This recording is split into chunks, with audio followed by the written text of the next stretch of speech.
We are consciousness. All that is, has been, and ever will be. There is nothing to fear. Whatever happens, we are always that.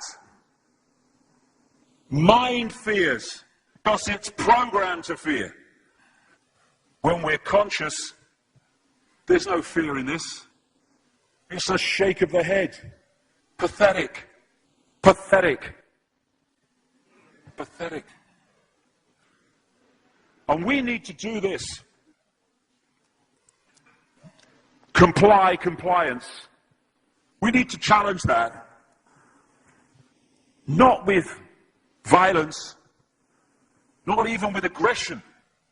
We just need not to fight it. We need to walk away, because without our acquiescence it cannot survive. You know, when you look at a pyramid, we've been manipulated to believe the power in a pyramid is at the top. It ain't. The top of the pyramid is there because the rest of the pyramid's holding it up. We're holding this whole thing together. There's this story I told many years ago of a British comedian called Larry Grayson, who died. I kind of knew him vaguely, and not closely, but vaguely. And I went to his memorial service in Covent Garden, and this other comedian did this tribute to his life in which he read out this story that Larry Grayson had told him. When they were going around the variety halls and the theatres in the 60s, they had this all-male show. And Larry Grayson was the only woman in it because he was dressed up as a woman. And he said that the end of the show, the last scene, all the sailors, all the men came on dressed as sailors, and they were singing Rule Britannia. You know, Rule Britannia, Britannia rules the waves. Oh, I'm very pleased for you. Okay. And as it built up, Larry Grayson would come on dressed as Britannia with the helmet and the shield, and he would be manhandled up the side of this pyramid to the top for the big finish. And he said one night, he said things seemed to be going rather well. He said, and then I noticed that a sailor in the bottom left-hand corner had got rather a cough. And this cough got worse and worse and worse to the point where the sailor couldn't stay in the pyramid anymore and stepped out of it. Larry Grayson, symbolic of this elite at the peak of the pyramid, ended up in the second row. And the elite, the power center, had done nothing to bring about this. One sailor, the bottom of the pyramid, had got a cough. And the whole thing collapsed. And I listened to that and I thought, my God, yes, that's it. We, the powerless people, are holding the powerful people up there, and they know that. They're terrified of us realizing that. Do you remember that movie, animated movie, A Bug's Life? A Bug's Life with the grasshoppers? And what happened was, there was these ants, an ant island as they called it, and these grasshoppers used to come every year and take all the food, and the ants had to spend a whole year gathering the food together for the grasshoppers because they were terrified of the grasshoppers. There weren't many of these grasshoppers, and one day they're in their winter quarters in a tree, these grasshoppers, and they've got all the food they need, and someone suggested among the rank and file grasshoppers that they didn't need to go to Ant Island this year because they had all the food they needed. And then out came the leader of the grasshoppers to tell them the facts of life, and the few are going to control the many. It's a wonderful speech. If you ever can see that movie, A Bug's Life, I do recommend it. And he said, basically, they outnumber us 100 to 1. And if ever they figure that out, there goes our way of life. So we have to keep the pressure on, basically. We have to keep them working, so they don't figure out where the real power is. And that's why this network of manipulation works so hard to keep us in these states. Like I said earlier, what are people leaving foreclosed homes for, foreclosed by banks that have caused the unemployment that lead to them having to leave their homes? Stay there, refuse to leave, make it difficult for them. Expose them for what they are. We make it so easy, the non-compliance.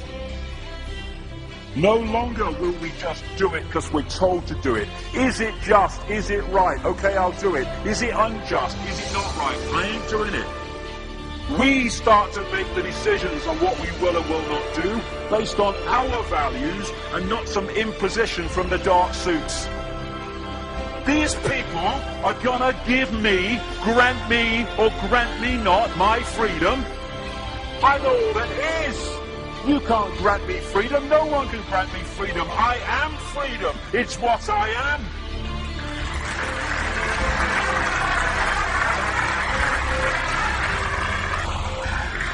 The big question, what would consciousness do? What would consciousness do in this situation? And when we ask that question, it really just changed the way we see the world. Not what would I do, mind, oh, frightened. What would consciousness do? You know, this is a great line. If it's not right, don't do it. If it's not true, don't say it.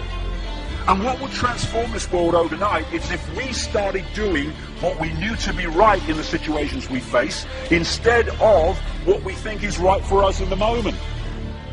Not what are the consequences for me, or what's the best thing for me, how do I get the best deal out of this? What is right? What is just in this situation? If we started making decisions based on that, the world would transform overnight.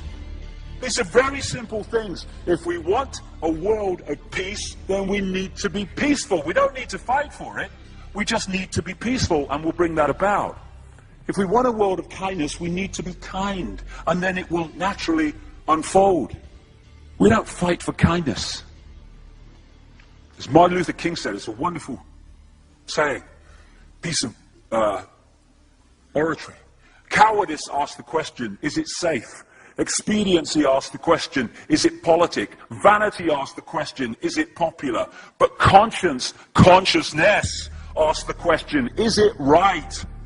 And there comes a time when one must take a position that is neither safe, nor politic, nor popular, but one must take it because it is right. And when enough of us do that, what is right will manifest by definition.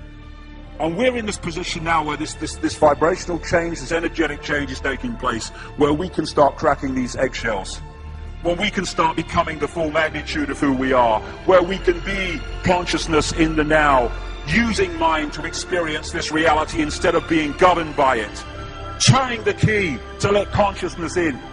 We're being offered this opportunity now. No longer can we say we didn't realize who we are, we didn't know we could do that. I was kind of waking up one day, and I saw this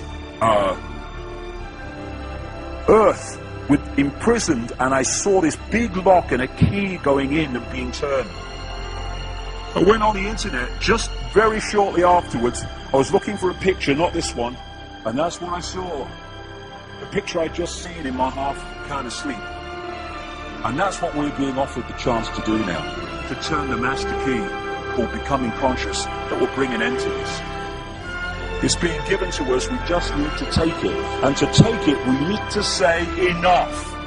Enough of being enslaved by these people, enough of being enslaved by our manipulated ignorance, enough of being enslaved by the fear of being who we are.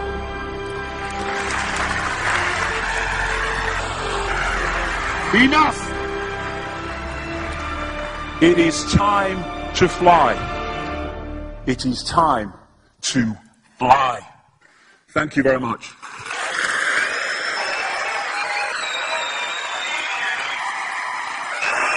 Thank you. Thank you very much. Thank you. Thank you.